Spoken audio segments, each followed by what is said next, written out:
All right, so that's synced up. Synced up. We're Sync. NSYNC might be on Hot Ones. Oh yeah. So All of them? yeah, they Oh. might be the season premiere because they put out a thing with like 5 chairs and people immediately were like NSYNC, and it's like that's a big conclusion to jump to. Or just like a really big fat guy who needs 5 chairs to sit. Also a possibility. So we're actually switching up the format of the podcast a little bit. We are today. Which we're going to decide on a weekly basis whether or not we want to do this all the time. Yeah. But we have, let me see the list.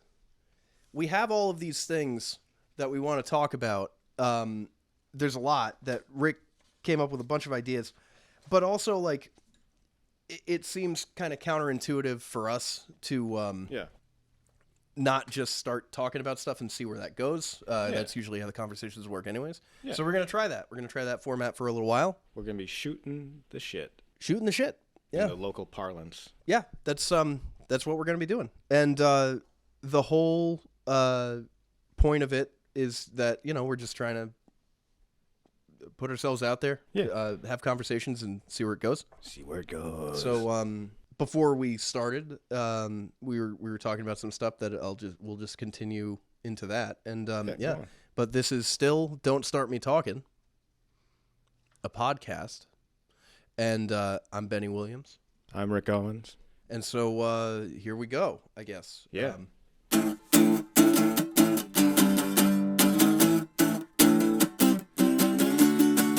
It's raining today. It is raining today, which should be better on the light because the last episode was real washed out and it bugged me.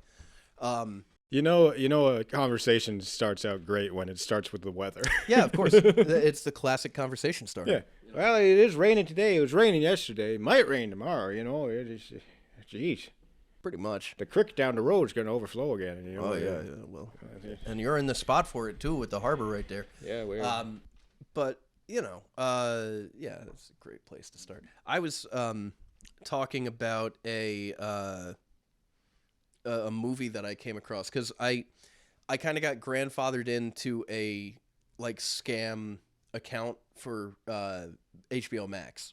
I bought it through Plus Play on Verizon, and then I canceled it, but they have not canceled it because Verizon isn't talking to HBO Max real good. I don't care. If you're with HBO Max and you see this and you're like, oh, find his account, shut it down, do it.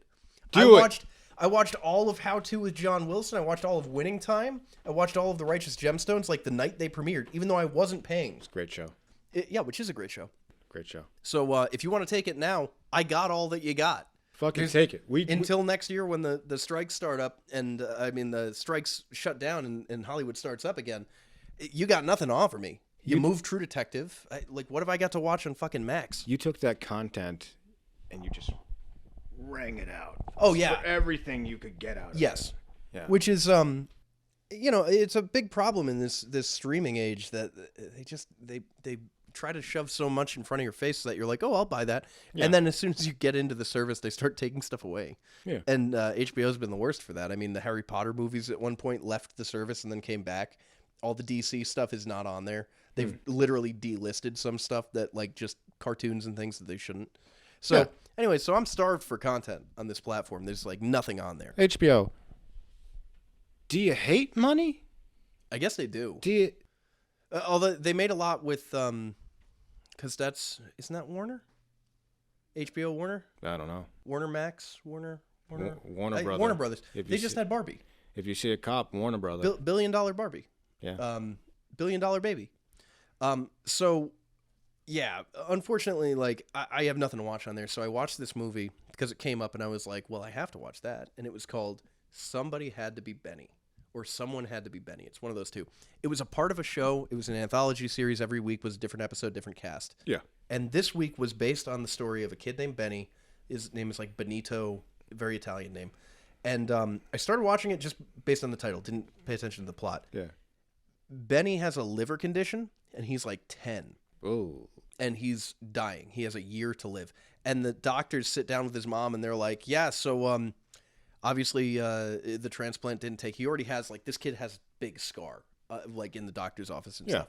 It's obviously the transplant didn't take, so we're going to have to try and get him another transplant. And that's, maybe he'll have another year. 50-50 shot. And the mom's like, you're asking me to tell my son that like he's gonna have to be operated on again, and it's a 50-50 shot, and they're like, yeah. I mean, he could have another whole year. Doctor's like, and so the kid is just like, no, like I'll die, it's cool. Yeah. And the hospital like took him away from his mom, got the parental rights questioned and stuff. It's about a court case where this kid is trying to prove autonomy over his own body, kind of like that My Sister's Keeper movie with maybe Abigail Breslin. It was one of those child stars, either her or Chloe Grace Moretz, but I never saw it. But it's about a daughter who has a terminally ill sister, and the parents are like, oh, great, like fresh kidney, whatever. And the daughter with the kidney is like, no, and goes to a lawyer and is like, I want to sue my parents for the right to my own body. Yeah. So it's kind of like the proto version of that, but it was a real case. And, I guess the title's right. Somebody had to be Bennie. Somebody had to be him. I don't watch standing up for kids' rights. I don't watch a lot of those movies. I've never watched any of those. They're like a bummer. Oh, dude, totally. It was like a 1990s. Yeah. It I believe took place between 92 and 94, but it was like 96, and it was like a after school special caliber of movie. Like not great. No. I didn't see any names that I knew or any faces that I knew, but I stopped watching it because I was like, this is sad. This is really fucking like, sad. And I think that it ended with he died. Yeah. I'm pretty sure that's how it ends. So I was like, I don't want to watch this. Like, poor Bennie. He's been through enough. You're feeling it, and it's like, I don't need to watch daytime specials about kids dying because I see enough of that in my basement. I'm kidding. It's not true. I'm kidding. I don't want to. It's more of a crawl space in the basement. I don't want them to come after me. But there's a lot of great stuff that I have watched recently. I thought this happened last night. So if you're watching the podcast 3 days ago, and really freaked me out, the Winning Time finale, which I told you about this a little bit in the car. Yeah. Winning Time is based on a book called like Winning Time: The Rise of the Los Angeles Lakers Dynasty or something, and it's about Magic Johnson and Kareem Abdul-Jabbar, the other players on the team, a guy named Pat Riley, who was the coach at that time, who like starts as the assistant coach, works his way up, all this drama, Jerry Buss, and like all the crap that he did that almost tanked the whole team. Season 2 was kind of like middling, and then last night I'm watching the show. And I start looking through Reddit as I'm watching it because I'm getting bored. And they're like, oh, Winning Time has been canceled by HBO.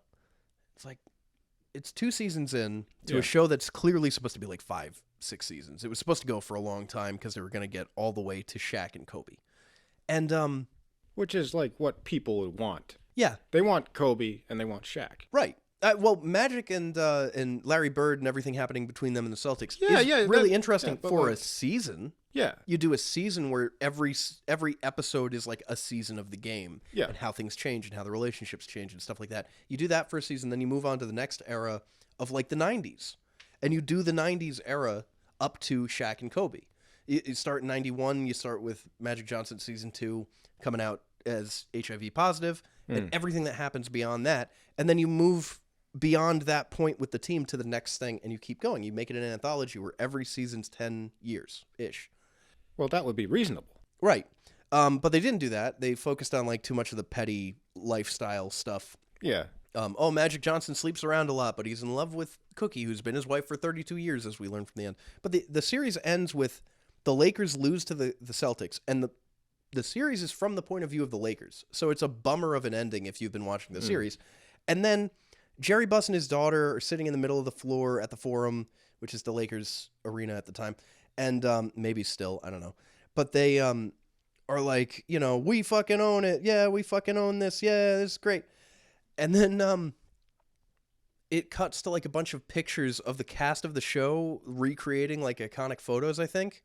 And it's just like Magic Johnson had AIDS and HIV positive in 1991. And it went on blah, blah, blah, blah. Larry Bird was the first person to call him or something like that. And like all this, all this inside basketball shit that you don't really need to know or care about. It's like, Kareem Abdul-Jabbar did blah, blah, blah.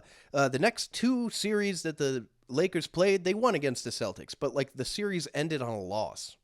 And they were clearly going to go through and do those next 2 victories and like show how they became by the end of the 80s, it was either the Celtics or the Lakers. Celtics or the Lakers. Every game in the championship was a Celtics or Lakers game. That's amazing. But it undercuts the whole series. They completely cut it off at the knees. HBO's doing this all over the place. And it was the weirdest thing I've ever seen because it was 7 episodes in. HBO series are like 10. They cut down the episode order and then they tacked on this like Animal House ending with all the photos. And it's like, what? Who is this for? Well, first, who is this for? Second of all, like, what am I supposed to do now? Because like, there's nothing else on. So Wikipedia, who won? Wait for the last episode of Harley Quinn or whatever. I think that maybe that already came out and it wasn't very good. Yeah, I don't know. The show is good. I didn't think the last episode was very good. I wish. I really mean this. I don't mean it like a snarky. It's not like a hey, gotcha. I wish I gave a Frenchman's fuck about any sports. Yeah. That's like a giant black spot for you. Yeah. But I think part of that is like you grew up around the country. Yeah. And it's like, well, who the fuck do you root for one? Well, yeah, because I do like follow the Kansas City Chiefs, but like you do? I haven't watched the game. I didn't know that. I haven't watched the game and but that was the team when you were in Kansas. Yeah. So like. No, for sure. Why do my relationship with sports is just I grew up with fucking Tom Brady. We're 30 miles south of Boston, whatever it is. Yeah. Grew up with Brady, and every year was like this magnificent. It was either a win or we got to the Super Bowl, or it was just a shit year. We didn't care. And in those years, we had like other so I was never a big fan of the Boston Bruins, but I loved seeing Providence Bruins games as a kid. I can watch a Bruins game. I can enjoy myself watching a Bruins game. I've gone to, and this was when I was younger, I've gone to Paw Sox games. They're not the Paw Sox anymore. They're like they're the Woonsocket Red Sox, and they're the Woo Sox. Their logo icon guy is a smiley face. It's like an emoji. And it's just, Paws and Sox were a great idea. Yeah. For those of you not from Rhode Island, the Pawtucket Red Sox, when they were still that, was a minor league team. They'd give you free tickets at your school, and the deal was like, oh, you get in for free. Your parents pay. And, they'd get you in the door that way. Kind of like the Feinstein IMAX tickets. Same thing. And, you have to buy concessions and everything else for the kids because, no, I got to buy a baseball, Daddy. Well, you got to sit there for fucking 7 hours. It's like, I could never, like... Well, that's why they put in the 7th inning stretch, so you're not sitting for 7 hours. You sit for 4.5, and then you get up. No, I'm just, but it was a fun thing. They did fireworks every week. I used to live really close over there, so the whole neighborhood would benefit from the fireworks and everything. Yeah. And then the state and the team tried to come to an agreement, and the team was just asking for way too much. From everything that I've read, the people on the side of the state of Rhode Island were like, we're not pouring money into a minor league baseball team. Like, we're just not going to do that. Yeah. So now they're closing down McCoy Stadium. The team sold themselves to Woonsocket, so they're up in Woonsocket as the Woo Sox. And let me tell you something. If you thought Pawtucket was grimy, dirty city, go walk around fucking... Woonsocket. It's not Woonsocket. Wait a minute. It's Worcester. Worcester. The Worcester Red Sox. Woonsocket's another town in Rhode Island that's also got a bad reputation. But for a right reason. Worcester, Mass, which is spelled Worcester. Yeah. Worcester, Mass is known for a club called the Palladium. And I went to the Palladium to see Coheed and Cambria, the Deer Hunter, not Deer Hunter, the Deer Hunter, and a band called Three that was there that was really good. And that place is just a classic shithole. I mean, like, the seats are ripped out on the top floor. It's piss everywhere. It just smells like piss everywhere. Yeah. I haven't been there in 10 years, so maybe they renovated. But it was like, when you walked in, you immediately were like, this is a perfect rock club. It's like if a classic 20th century theater, like an opera theater, was overrun by rock and roll assholes. Yeah. That's what it looks like. And it was like, that's it. It says that on our sign. That's what that town is known for. Worcester. So the Woo Sox are in Worcester, Rhode Island, not Woonsocket, sorry. Worcester, Massachusetts, not even Rhode Island. Jesus, I am fucking up. They left. Yeah. Left us high and dry. So the Woo Sox are in Worcester, Massachusetts. Shithole town. Nobody likes. They put them in this position where, like, they're losing a shitload of money, the town and the team. Yeah. So they ended up not doing any benefit to themselves by leaving Pawtucket. And now McCoy Stadium, which is the home of history's longest baseball game. It was like 36 innings. It was played over the course of like a year. It was them and I feel like it was the Detroit Red Wings or something, but I don't think that was their name. It was them and the other team that they were playing, and they went to their stadium. They came back to McCoy. They went back to their stadium, went back to McCoy because it was a tie, and baseball can't end in a tie. So they keep going until somebody gets one, and then somebody would get one, and it's like, yes, but that's the top of the inning. In the bottom, the other guy would get one, and it's like, Yeah. So it was like 34 innings, and a baseball game is 9. So it was months that they waited until the end of this game. McCoy Stadium is home to that, and now it's just closed. They don't do baseball anymore. They're going to tear it down and build a soccer stadium. It's always good when your town or stadium is known for like just wasting time. Pretty much. That's like, it's been 2-3 years now since the Woo Sox happened, and Yeah, Paws like and that. Sox were 2 polar bears, which is the point I was trying to get around to. It was a great idea. Rhode Island gets cold. Polar bears, great mascot. yeah, Paws is the boy, Sox is the girl. Perfect. yeah. It's the Mickey and Minnie of Rhode Island. They'd go around, big polar bear suits, and they were fun. Yeah. You got 2 bears rolling around. That's more fun than a monster. Yeah. Most of them are monsters. It's like a polar bear wearing a red shirt. Looks Yeah. like Winnie the Pooh a little bit. It was kind of like Bennie the Bull for the Chicago Bulls. Kind of like that. Yeah. Kind of. He'd like It's have good. like a t-shirt gun and he'd like shoot it into the rafters. Good ideas, good stuff. And not to say that I don't like the Green Monster, because the Green Monster is basically just a big Muppet. Yeah. I enjoy Muppets. But yeah, it's a bummer that the deal didn't work out and stuff, but it's just one more thing to tack onto the pile of like fucking Gina Raimondo and like but it's not really her fault. Like that one in particular, not her fault. That was purely we're the team, we want more money, and the state was like, there's no upside to it for us anymore. Like it's not generating any revenue. Yeah. It's not bringing in tourists. Like it's dying. The team was like, we want more money. And the government was like, all right, I see you. Counteroffer. No. Yeah, pretty much. And the people in Worcester, closer to Boston, so it makes more sense to have a Red Sox team up there anyways. Yeah. And they were like, okay, we'll do that. And they did, and it was a mistake. So, but yeah, other than the Bruins, the Celtics, and the Red Sox, I don't really care about most sports anything. Or I'm sorry, not even the Red Sox, the Patriots. I don't care about the Red Sox at all.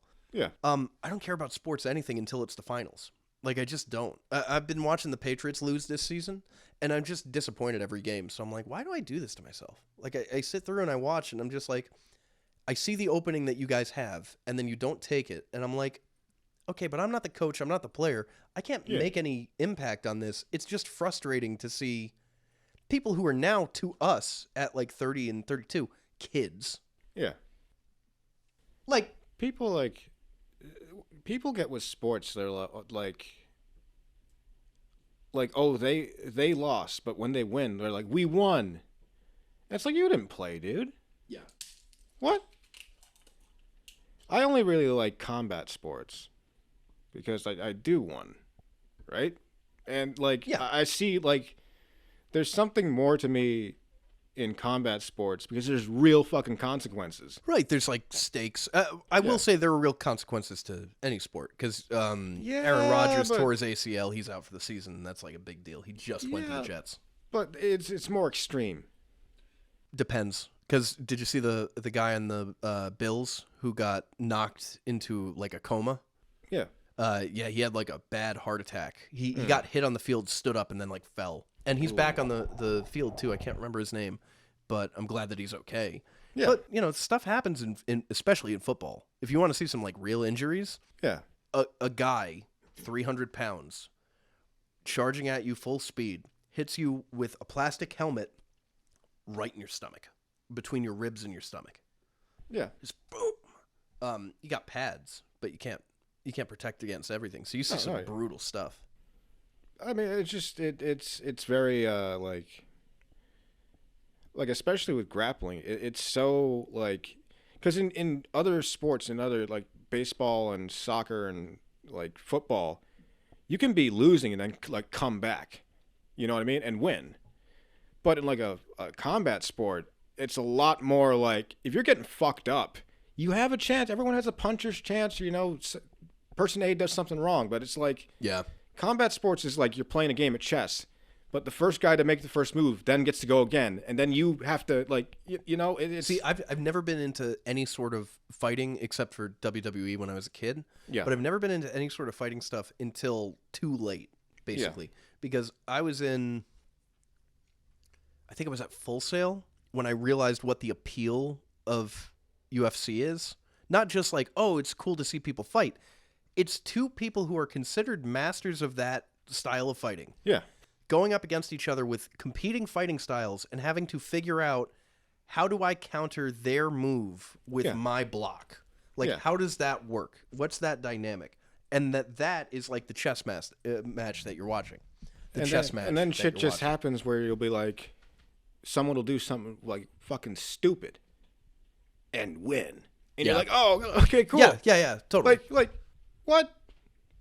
Like a flying knee off the cage or some shit like that, And you're like, oh, cool. Well, that stuff, it keeps it interesting because then it's unpredictable. And that's what's interesting, to people. I think that with sports, it becomes kind of formulaic of like, you're watching basketball and it's like, okay, you can only shoot the ball in so many ways. Yeah. You can alley-oop, send it to a guy on your team, they slam dunk it. You can slam dunk it. You can lay up. You can do a 2-point shot, 3-point shot, jump shot, hook shot.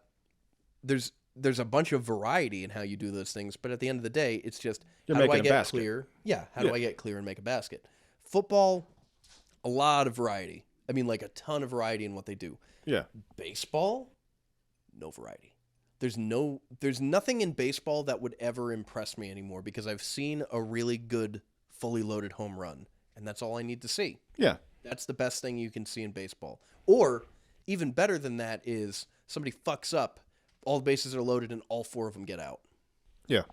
Those are amazing. Like a quadruple play or a grand play. I don't know what you even call that. If the bases are loaded and the guy hits it right to fucking like bounces off the ground and hits third base, and the third baseman throws it to home, gets that guy out. The guy throws it to third, throws it to second, throws it to first, and it goes that fast. Yeah. But you never see that because it's always like a bunch of clowns rolling around in the grass. Yeah. So I've never been super into baseball. It's like I have fun at the games, but like it's fucking boring, dude. Yeah. To me. So people love hockey. Hockey I can get into because hockey is kind of like baseball. There's not a ton of variety in it. Yeah. But it's brutal. Yeah, and they fight. They let them fight. They fight. That's great.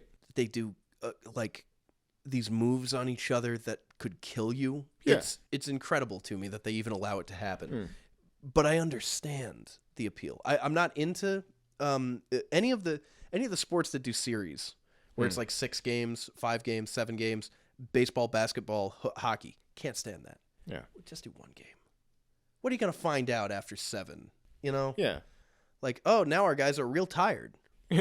I'll tell you what. I would watch hockey if they did the same amount of games, but it's a different team every night. They do 7 games in the series or whatever. Cut that into 7 separate games.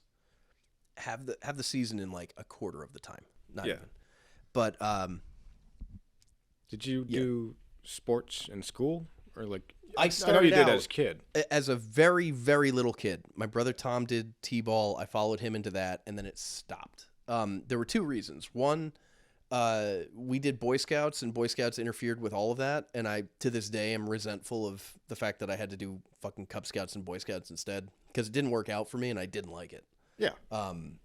But you did Boy Scouts unmolested. Yeah, which is a thing that we've talked about, too. I'll get back around to that. But, yeah, I nothing untoward happened in Boy Scouts to me. It was just bullying, just straight up. The lady doth protest too much, methinks. Yeah, that's getting cut.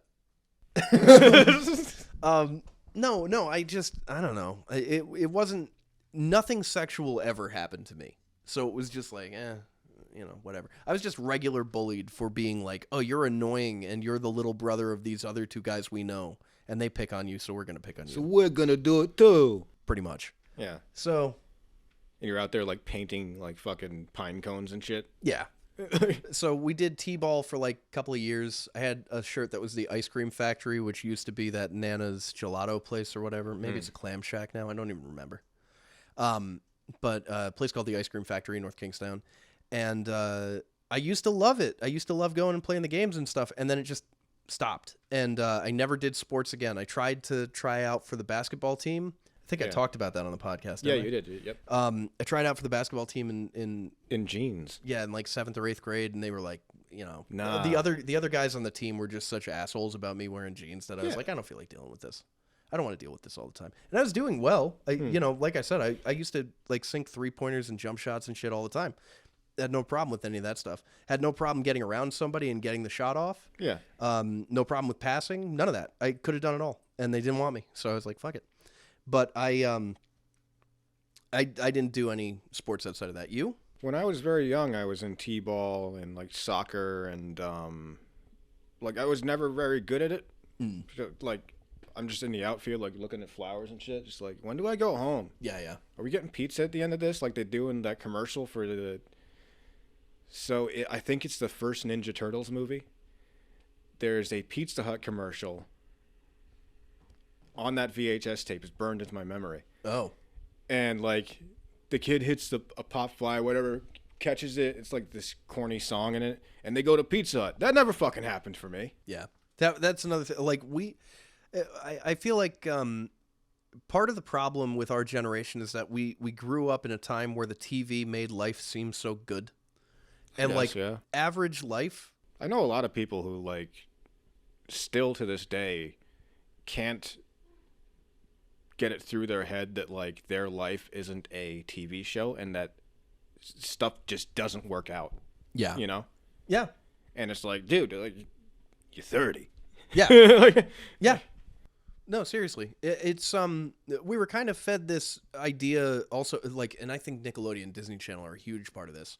But we were fed this idea that like, oh, a kid should be independent. Yeah. And that like, oh, a kid living on their own, like iCarly, oh, that's totally fine. And Arnold from Hey Arnold has this awesome bedroom that like no kid ever had. No. Like the most incredible bedroom you've ever seen in your life, except for the fact that he would be sunburned like 24 hours a day. Yeah. In New York. Well, not New York, actually. Well, it's like a city in Washington. It's like Seattle mixed with New York, mixed with like... Yeah, it's an amalgam of a lot of different ideas, but...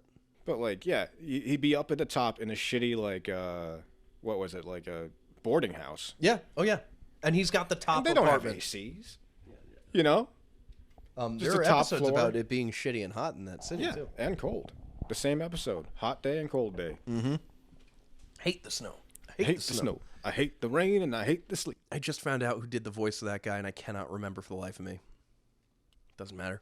But yeah. I also played, like, one day of football. Because my dad was a big football guy, a big basketball guy. He's 6'3", like, 200-plus pounds at the time. So, like, I was a kid, and I went to one practice, and I got tossed up in the air because, like, from middle school into, like, high school, I say is where you reach your height, right? Yeah. But some kids go big early. Right. Some kids get it 6th, 7th grade. Other kids don't get it until, like, 10th. Yeah. But, like, this was, like, middle school, and this kid was, like, 5'9", which is big for, like, a for 12-year-old or whatever, you know? Yeah. So he hit me, and I went flying in the air. I remember going, like, spinning in the air, upside down. I'm like, this isn't for me. Yeah, Bam. Just immediately. Like, Yeah, I was like, I like video games. Yeah. But I don't know. My relationship with sports was always weird because, like, the other thing, at our school, at NK, we lost every homecoming game we ever had. There's just a laundry list of, like, this didn't work out, that didn't work out, that didn't work out, that didn't work out, where it just, like, all of our teams kind of sucked except for wrestling, from what I understood. I had no interest in grappling of any kind. I'm not into the idea of getting that close to a person unless I'm trying to, like, kill them. Yeah. And I don't want to, I don't want to do wrestling. It just seemed shitty. Also, Kurt Angle really poisoned the well on wrestling for me because Kurt Angle was a real wrestler and he was also a villain. Yeah. And it just painted this idea in my head of like, oh, wrestling sucks. He won a gold medal with a broken frickin' neck. Yeah, it's true. He did it. His accomplishments on their own. Yeah, fine. He's good old a terrible character. Yes, terrible character. Looked like a thumb at the end. He did. I remember him when he had hair. He looked kind of. He looked like a person. Yeah, he looked beefed up, but he looked weird. Then he just looked like a thumb. Devolved into a chimp, and his neck is huge because it was broken, but his arms are tiny because the nerves to his from his neck to his arms made them like atrophy. So he still looks like Jesus, very weird. Yeah, that can happen. I'm trying to think. Like outside of all that stuff, though, there was like tennis and golf in high school, and I was like, I'm not doing this. I played golf a couple times. Sailing in high school, I didn't do that. Fucking. I wish I had the money to be on the sailing team, because it just seemed like one of those things that I never even heard about the tryouts for sailing. That was another thing. It felt like all the rich kids had this network of like, oh, here's where the tryouts are, here's where when they are, and this and that. And that information was not just readily given out to the rest of us. So like I'd find out like, oh, these people spent all summer on the tennis team. Like we have a tennis team. I would have played tennis. I don't care. I never had a problem playing any sports for fun. Oh. I just won't do it for, what'd you do? Eyelash? So before this, we started this recording, I was twisting this pepper to get the seeds out because it's dry and dead, and I thought it was fun. And, and then I touched my eye just now, and it hurts a lot. We're not stopping. We're not cutting any of this. We're not cutting any we don't have the time. Hot ones eat your heart out. Oh, let me see. Oh yeah, that's in there. Oh. If you want to go, I'll just keep talking. No, I'm good. Flush it out. No. This is my. This is what I deal This with. is my wounded knee. I'm gonna go down. God damn it hurts so bad. Go rinse it out. I don't care. No. I'll cut it out. I don't care. No. Okay, you want to keep going? Oh, keep going. 30 more minutes. You Keep sure? going. Yeah. Okay. I gotta tough it out. Ugh. But yeah, so that winning time thing though, that was it was a really shitty thing to do to holding your eyes. It looks bad. It's pretty bad. All of a sudden, it's like tearing up. So now it just looks like I don't even want to say it. But what they did to winning time, I think, is indicative of like the strategy with HBO and everything they've been doing in the last couple of years. It sucks, and like all that they're gonna learn from Barbie coming out is like, oh, people want more Barbie. And there'll be 3 fucking sequels to Barbie. They'll be like they already did a Gem and the that was Hasbro. Yeah, they did that. They did that. I was at that premiere for some reason. Allie's Donuts. Yup. Awful movie. Molly Ringwald came back for that one. She shouldn't have. So I remember playing like a lot of... Can I go off on that? Oh, I thought you were done. No. I had. No, go ahead. Yeah. Well, Molly Ringwald plays the adoptive mother of the 4 girls in Gem and the Holograms. Don't remember their names except for Gem. She's the main one. And they're all character. They're bickering, they're arguing, blah blah blah blah blah blah blah blah blah blah. And then she comes into the room, Molly Ringwald, and she goes like, oh, and then they all go like, oh, like, and they harmonize like, whoa, and everybody stops and they're like, wow, what a fun life we live. And I wanted to leave the theater, but I couldn't. It was a work obligation. You're like in between 2 people. You're like, oh god. Yeah, we left that theater, my coworker and I, just laughing at each other, just like, you sat through that movie. You sat through that movie. It was like, I hate. Yeah, we got paid. I hate when works, like jobs, obligate you to be somewhere outside of work. But that was paid. That was a paid day. Then okay. Then yeah. But I've been to ones where they're like, "Hey, everyone, we're getting together at blah blah blah, and you have to be there. It's mandatory." And you're like, "We're going to Snookers tonight. Ugh. It's half off Tuesdays." It's like, no, I'm not. And you're just like looking for something. Like maybe if I'm like, I quit a job because of that. Yeah. Did I told you about the pyramid scheme I worked for, right? No. I worked for a pyramid scheme for a little while. It was, and when I say a little while, I mean like a week. And then I wrote down everything, and dude, it looks bad. Yeah, it hurt a lot. There's like straight capsaicin. Do one of these where you pull the stuff off your eyelid in the like middle part. Right there. It's yeah, something like that. Anyways, oh, god damn it. That hurt. This is Don't Start Me Talking. Okay, what was I saying though? You worked for a pyramid scheme. I worked for a pyramid scheme in Providence for a week. No way. And yeah, it was in this nice building on Westminster Street. I went in. It was like this shabby office, but it wasn't too bad. And they started telling us what they do. And it's like you get 2 days of training, and then they send you out with somebody. And if you do well enough, they send you out on your own after that. Yeah. And it was clear that it was like, oh, if you do this well, this person makes this much money, and then you make this much money. And because they mentored you, they make this much money. And it's just like siphoning people's money off of them because they're below you and taking the money on top. I've always had problems with just making money, figuring it out. It's very hard for me to be like, I need money for this thing that I have given you. Like if I give somebody something and they're like, oh, here's some money. It always feels like, I shouldn't be taking your money. And it's like a personal, I don't know, thing I got to get over. Yeah. But in particular, going to like some auto shop and talking this guy into a bunch of office supplies he doesn't need from a site that's going to mark them up like crazy, and then taking a commission on top of that, it just felt dirty and wrong. And I get 2 days into the actual going out and doing stuff of the job, and I go, I can't do this. So it's the first week I was there, Monday, Tuesday, Wednesday. It's Thursday. I called out sick. The guy who ran the place really liked me, but he made it clear, like, if you call out sick, we don't want you. And I called in and I was like, listen, I woke up and I feel awful. I don't want to let you down. Yeah. And, I give him the whole, the sick speech.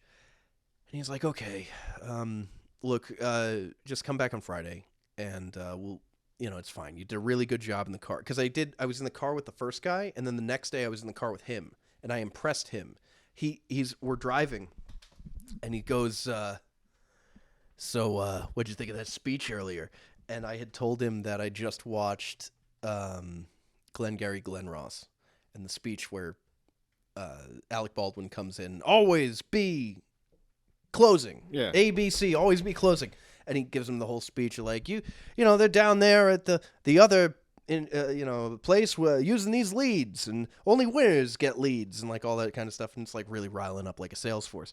And he came in that morning and he's like, we're going to do this right. And like, you're going to get out there, you're going to put people's names on these lists and blah, blah, blah. Like whatever the fucking thing was. But he did it so aggressively and so shitty. And it was just uncomfortable for everybody in the room. People who knew him, people who didn't know him. Because it's people like me too who are just showing up. Yeah.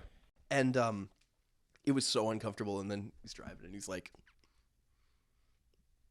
So what'd you think? We're driving in his fucking Lexus. I'm like, yeah, whatever. We go into a few places. I do the spiel that you're supposed to do to start the sales and stuff like that. And he's like, it's a breath of fresh air. Somebody like you comes in, learns the lines, learns your script right away. And, so we were talking about stuff, and he's like digging into my personal life. And so the next day I called out. The next day was the one where I called out. Because I don't like when people build me up that high either. Because I'm not that great. I'm just not. And so then I realized what it was. I sat down and I really looked at it, and I was like, I get 10 beans. The person above me gets 20 beans on top of my 10. Yeah. If I get somebody underneath me, I make 20 beans, they make 10. And I was like, this is a pyramid scheme. Yeah. That's all this is. It's just a pyramid scheme. And so I went in the next day. I wasn't wearing the suit or anything at this point, I think. And I just went in and I said, look, man, I don't think that this is for me. I'm not going to do this. And really sorry. And he was just like, okay, well, some things don't work out, whatever. And he got up and he was all like tense and mad. And we were walking out. He's walking me out the door. And I go out the door and he goes into the bathroom. And all I can imagine is that he like locked the door to the bathroom, turned to the mirror and just went like, just like freaked out. And then went back to his day and acted like nothing ever happened. Why is the trash can dented? Yeah, pretty much. Like, why is the mirror broken? There's broken glass in there. Oh, I don't know what happened. He's sitting there like on the like sitting backwards on the toilet. Yeah. He doesn't want to win. I want to win. Yeah, pretty much. So I worked at a pyramid scheme, and like within a week I figured it out, and I was like, no, I'm not doing this. Yeah. So I wrote down everything. I still have a book with everything that they talked about written down. How to find a gatekeeper, a keymaster at a business, what those things are. Gatekeeper is the person at the front door that goes up. You can't talk to the boss, and the keymaster is that boss. Keymaster has access to the funds. Holds the key for the doors, essentially. Yeah. And then you find out all these rules about how to mess with people and how to get them to buy more stuff than they would actually buy. You fill their head with this sense of urgency of like, oh, it looks like that toner is running low. You know, if you got 3, you'd save a lot more money than if you have to buy 1 in a pinch. Yeah. And like, you know, that kind of stuff. And I was good at it. And that's why I was like, no, I'm not doing that. Like, I can't be this guy. I could be this guy. I can't be this guy. Yeah. Yeah. You could be, but you don't want to be. Right. You know? Right. It was such a skeezy, scummy business too. It was like Quill Office and Business Supplies. And we would sell for them. And our biggest competition was Who But W.B. Mason, which I love that it's the guy's name is W.B. Mason, and they always put on top like Who But W.B. Mason. I saw one of those trucks in New Hampshire or New Jersey when I went down to the Secret Stash, Jay and Silent Bob, and it freaked me out because I didn't realize they were a regional thing. I thought that they were just a Rhode Island thing. And anyways, go into a business and they'd be like, we use Mason. And then you'd be like, okay, well, then fuck you. And then you'd hit their door on the way out and shatter the glass. And they'd be like, well, hey. It's like, oh, get Mason to fix it for you. So we would, you know, we would go around and we were just like these punks. Every person that was there was like somebody who couldn't get a job. Somebody was one of the weathermen from like NBC or CBS in town. And it was his kid. And I was like, if the weatherman can't afford to get his kid into like school and get it like a good job, what is this? I had a degree by this point. Like, yeah, I had my degree by this point. I was trying to figure out what to do post college. First job didn't work out, so I was like looking for stuff in between. That's one of the things I stumbled across, and it was the second worst job I've ever had. Yeah. Yeah, just a total waste of time. If you go to a place and you're like a door-to-door salesman and they're like, oh, when you bring a friend to work under you, like you'll make more money. It's a pyramid scheme. Look into Herbalife, look into Cutco knives. Cutco, yep. That was a big one in North Kingstown. I had a couple friends who did Cutco. Yeah. They pitched it to them as like, oh, this is a scholarship fund for your... Yeah. And then they didn't pay them like they were supposed to. So, I don't know. No way. Yeah, right? There was one kid in my class who was like really into that. There was another girl a year younger than me who was super into Herbalife, had like a car and everything. Yeah. It's just a nightmare of a business. We're going to screw you into a contract where you agreed legally to pay us this money. There's nothing you can do to get out of it. Fuck you, pay me. Pretty much. What's that one? It's the makeup. It was a door. Mary Kay? I think that was like... Or, is it Mary Kay? I think it was Mary Kay. I think it's something K. I don't know if it's Mary, but I think it's Mary Kay. Yeah, Marie K. Marie. I don't know. I think it's Mary Kay. Yeah. But yeah, that's another big one. There was the Tupperware things back in the day. Oh, Tupperware parties, and like then you'd have a fucking garage filled with Tupperware that you can't sell. Yeah. Yeah, it's the classic. It happens on an episode of King of the Hill, doesn't it? I think so. It happens on a bunch of shows where it's like, oh, now we're buying so much of the product because we think we're successful. And we're not successful at all. Like Gerald with the watches. Yeah. In Hey Arnold. You know. And those shows were warning us about exactly this job. So when I got one, it took about a week. And then I was with a friend of ours, a mutual friend. And just shooting the shit. Like, hey, let's get coffee. We both live in Rhode Island. Haven't seen each other since like college. Like, might as well. Got coffee with this guy.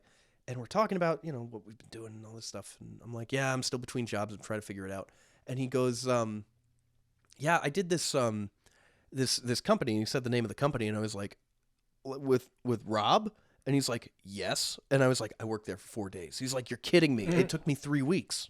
Because same thing happened to him. They took him on like a trip to Cape Cod to do sales. They also, this was the part that I got really uncomfortable with, and immediately I was like, no.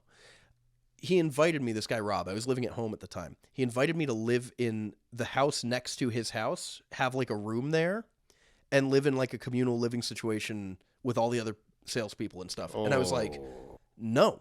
Like when I'm done with work, I'm done with work for the day. Like you're fucking gladiators. If an emergency happens, my boss has to call me. That's totally fine. Yeah. I'll come in. I don't care.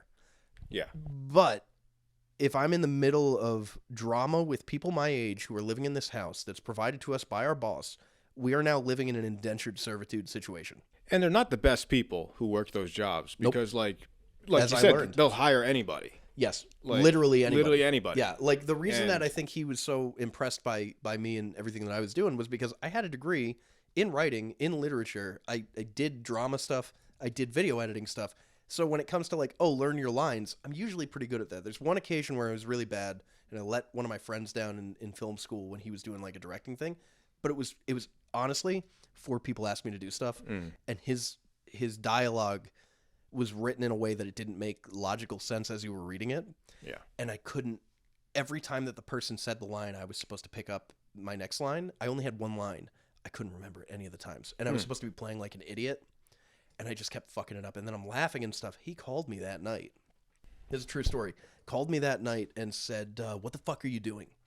Like, do you want me to fail? Like, is that what you just sabotaged my whole thing? I was helping you with yours. Like, what the fuck? And I had to talk him down for like an hour and a half and be like, dude, that's not how. Like, we were cool after that, but I had to explain to him, like, I wasn't making fun of you. I wasn't trying to make fun of you or anything. Yeah. I just, like, what do I do? I can't remember everything. Fucking directors, man. Well, yeah, he wasn't a director, though, was the thing. Oh. It was just a directing class. Oh, well, So yeah. He has an entirely different set of skills that I do not have that he is doing professionally right now. He can wipe? No, camera stuff. Yeah. But when it came to like interacting with the talent, getting together any of the production stuff, he really had no interest in that. But when we did the short film that we did, he was DP on that, and all the shots look fantastic. So can't argue with that. Right on. And he's a good guy. He's in Philadelphia. Haven't heard from him in a while, but anyways, Mike, if you're out there listening, contact me. What up, Mike? But yeah, no, he was justified in getting mad at me. Yeah. I just, wasn't taking it very seriously, and then in that moment it was like, oh yeah, he needs the footage so that he can edit it together, and now he can't. So like I fucked him over. We again made up for it. We were friends until the end. He's a good guy. Yeah. Hopefully we work together again. But let me see, where are we at? We got like 10 more minutes on this one. I think that the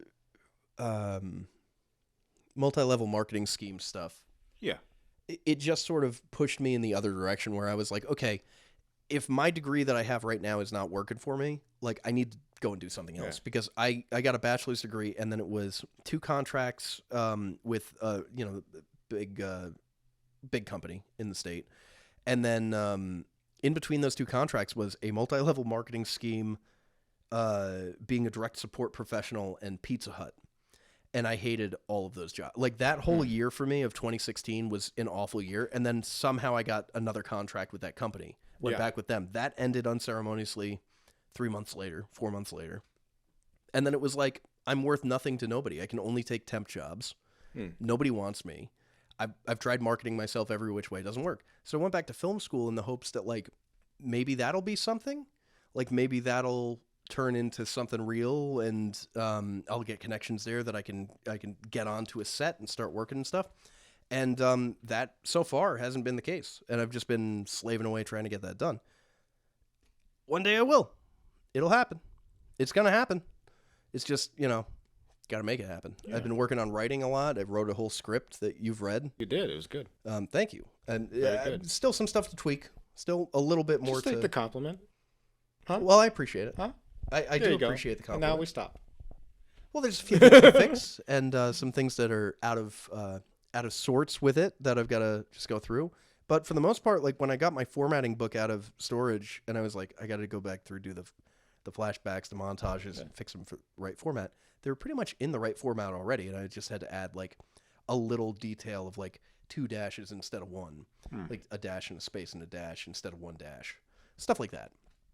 Yeah. But So I never did like one of those pyramid scheme jobs, but I did something that made me have that similar feeling.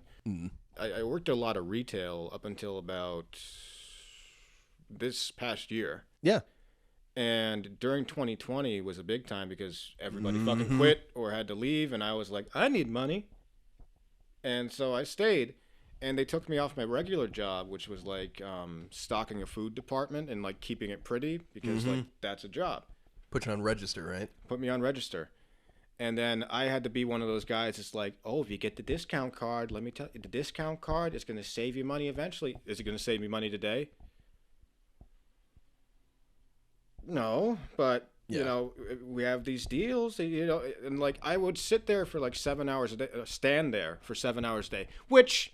Sidebar. Yeah, what are we doing? Companies. It's mostly old people and young people who are working as the register at these places, and you're going to tell me that like a 70-year-old woman who's her Social Security isn't giving her enough to live on. Yeah, she has to get this job. She has no other option, and you're going to make her stand all fucking day in her orthopedic shoes. Because people think it's lazy if they see the cashier sitting down. It's no, they don't. No, most of us have been cashiers, and if I saw anybody with a chair at the checkout? Aldi. Yeah. Aldi gives some chairs. That's it. Yeah, I don't understand. Oops. Chair. That's why everything's so cheap at Aldi. And it's like, yeah, they would give us like, you know those puzzle piece mats that you put together for like, you know, you have like a pull-up machine or whatever? Yeah, for the floor. For the floor. Yeah. They put that there and stand on it. Just assholes. And that's like, what it is. I would watch everyone around me.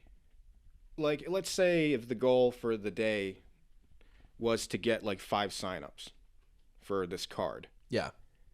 I wouldn't like push people because that's a dick thing to do. Right. Right? If someone says no, I take that as no. Right. Right? You would think. I don't go like, you know, back and forth. Well, you know, next week we're having our big sale, and unless you're a member, you'll still get the sale, but you know, it'll track your receipt for you, and like I'm not going to do all that shit. Yeah. It's not worth your time like, or their time. Fuck that. And because also, the answer is already no. Also, this is 2020, so like everyone's an asshole. There was 2 weeks in 2020, like I think it was like March into April, where everyone would come in and be like, oh, thank you so much for coming to work, you know. It's just, and then like after that 2 weeks, like 6:01 a.m. Yeah, suddenly everyone just turned into the asshole. What do you mean I can't buy 3 rolls of toilet paper? Yeah. What do you mean I can't? You know, I'm like, I don't make. What was the thing you were telling me about the pool shock? The pool shock. Yeah. So this was in 2020, and this was on my edge. I've been on like the edge of like committing violent crimes. I haven't done them. I'm joking there. I'm being facetious. But I've been on the edge of like considering it, violent crimes in retail. And this particular fellow, we have a line out the door. Yeah. Right? And he's coming up with 2 bottles of pool shock. Fine. Great. Shock your pool. It's green. You want it blue. Get it. Right? For sure. He comes up. I put in his thing. I'm bringing out all this stuff. And I go to bag the pool shock because it's store policy, because the lid on the shock has to be aerated so air can escape, and if it tips over, it like will spill in your car, and pool shock in your car is not good. It stinks and it ruins the fabric and lining of your car or whatever. Sure. And this guy just threw a conniption fit. Not really like a fit, like yelling and shit, but like just being shitty. Like, oh, what? You don't need to bag it. I'm like, it's store policy, man. I gotta bag it. And I put it in the bag and I put it up there, and then he like goes and grabs it and puts it, like slams it down on the counter in a bag. He's like, there, happy? And I did this face.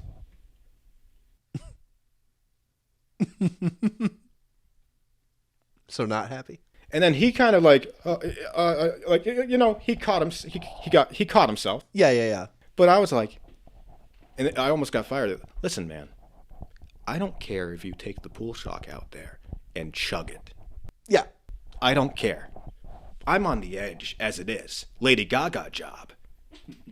And I'm about to combust. Yeah. All right? And rightfully so in that situation too, because it's like, dude, why are you even, why even get on you for that? Yeah. Take the bag, chug the shock, take the bag, put it over your head, and sit in the car. I don't care. Yeah. I don't care. In fact, we'd prefer it.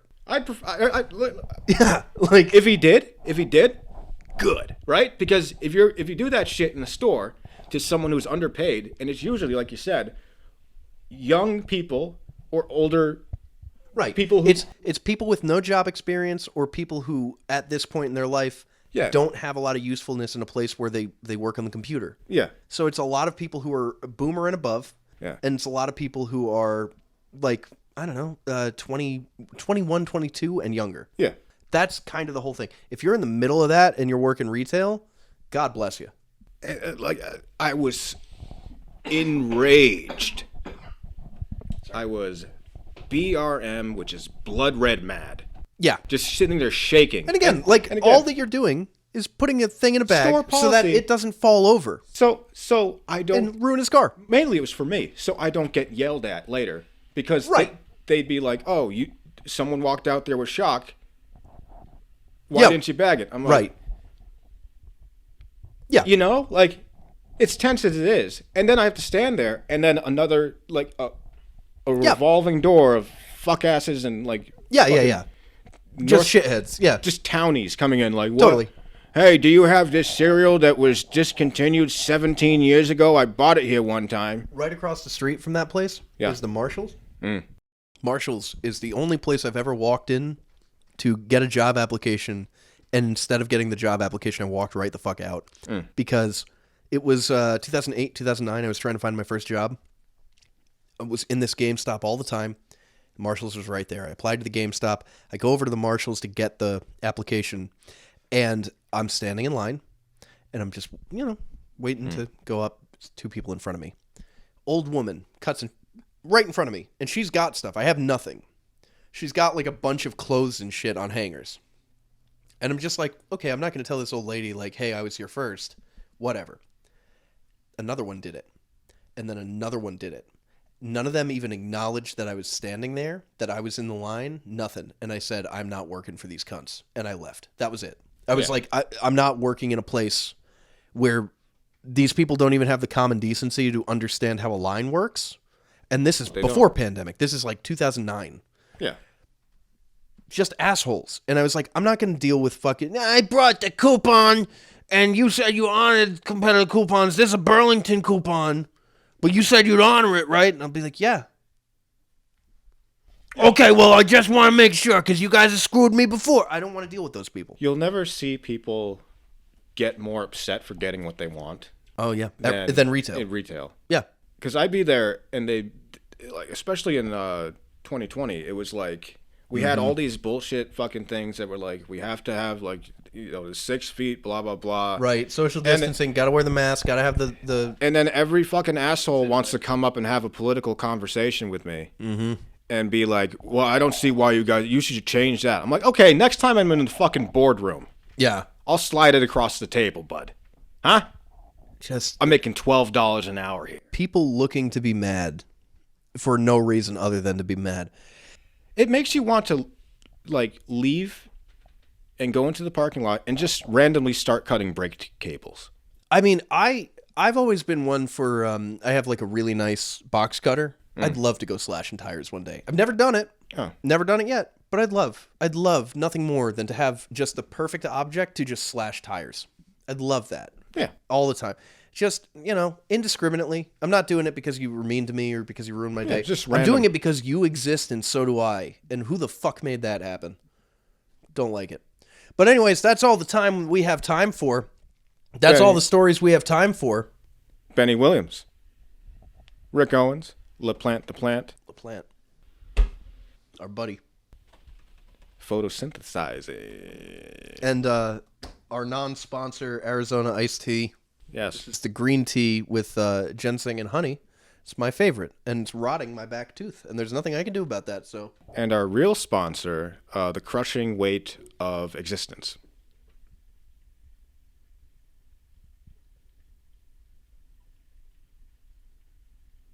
Please like and subscribe. Yes.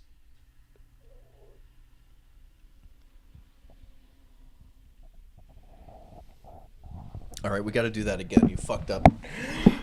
You fucked it all up. It's your fucking face. Every fucking time. This next take, you better do it right. You better fucking do it right.